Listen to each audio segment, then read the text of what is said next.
अनुपमा में शाह हाउस बिखर गिल बाटे। बाप बापूजी का हालत ठीक नहीं बाटे। वनराज इलाज के लिए चल गिल बाना। किंजल और तोसु विदेश चल गिल बाना। उहे काव्या डिम्पी प्रेग्नेंट वाली। ऐसे में अनुपमा के ही सबका ध्यान रखे के पड़ता। बीतल एपिसोड में दिखावल गई कि बा और बापूजी गिर जाता ना और दोनों काव्या और डिम्पी के आवाज लगावता ना, लेकिन केहू आवत नहीं खे। एक बाद अनुपमा के वो फोन करता ना। आज के एपिसोड में यही की आगे से शुरुआत हुई। अनुपमा भागत दौड़त शाह हाउस पहुंचत अली। उ देखत अली कि बा और बापूजी जमीन पर गिरल बाना।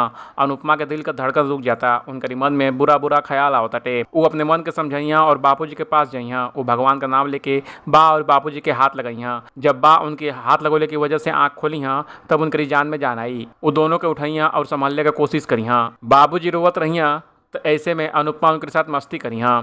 मालती देवी का प्रण। एक तरफ अनुपमा बा और बाबूजी के संभालने में व्यस्त रहिया, वे दूसरे तरफ अनु छोटी के संभलिया।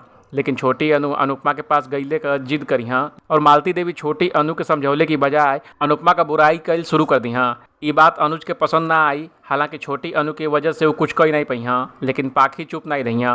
वो दोनों के खरी खोटी सुना दिया। ऐसे में मालती देवी अनुज की जिंदगी में एक एक करके सबके दूर कैले का प्रण लेतली। कहाँ रहली डिम्पी और काव्या।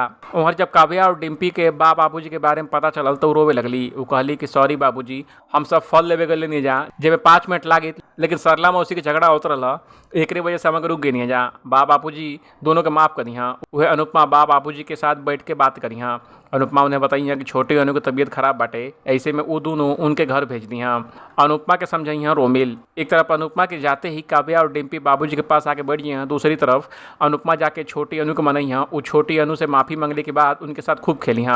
अनुपमा छोटी अनु के साथ रहिया, लेकिन उनके दिमाग में बाबूजी की तस्वीर ही चलत रही। तब रोमिल छोटी अनु के रिपोर्ट लेके अइया। रिपोर्ट नॉर्मल हुई और रोमिल भाव को जइया। वो अनुपमा का तारीफ का पुल बनिया और कहिया मालती देवी के यहाँ मत रखा, वो तोहके और अनुज अंकल के अलग करिहा।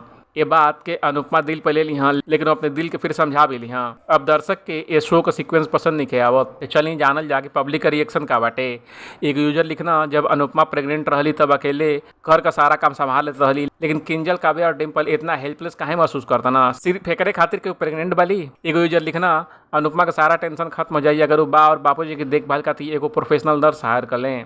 वे एक यूजर लिखना, टीआरपी में गिरावट सिर्फ बा और बाबूजी के प्रोमो की वजह से नहीं आइल, या फिर ये लिए नहीं कि मालती देवी के अनुपमा पर हकीकत का बम फोड़ दिले वाली। टीआरपी में गिरावट मालती देवी के निकम्मापन की वजह से आई बटे। ऑडियंस अनु को तकलीफ देख के थक चुकल बा। अब ये स्टोरी पर आपका क्या कहेगा कमेंट कर हमके जरूर बताई। बाकी अपडेट के लिए देखत रही एबीवी भोजपुरिया।